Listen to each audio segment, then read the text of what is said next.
இந்த இடத்தில் உங்களுடைய முழங்காலை முடக்கலாம். இங்க வந்து என்ன பண்ணலாம் சொல்லுங்க? உங்க முழங்காலை முடக்கலாம். இந்த இடத்துல உங்க கண்ணீரை சிந்தலாம். இந்த இடத்துல நீங்க ஓடி வந்து உங்க பாரத்தை இறக்கி வைக்கலாம். உங்க கஷ்டத்தை சொல்லலாம், உங்க மன்றாட்டை சொல்லலாம், ஓலமிட்டு கத்தலாம். அல்லையே சொல்லுங்க.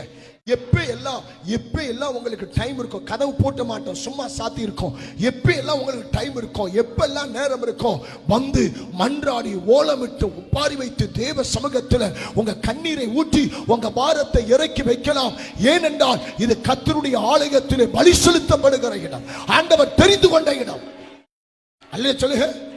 அவர் தெரிந்து கொண்ட இடத்துல வந்து நீங்க ஜெபிக்கும் போது அதற்கு வல்லமை இருக்கிறது. படித்தவர்களும் இங்கு வரலாம், படிக்காதவர்களும் இங்கு வரலாம், ஏழையும் இங்கு வரலாம், பணக்காரனும் இங்கு வரலாம், எல்லா ஜாதிக்காரங்க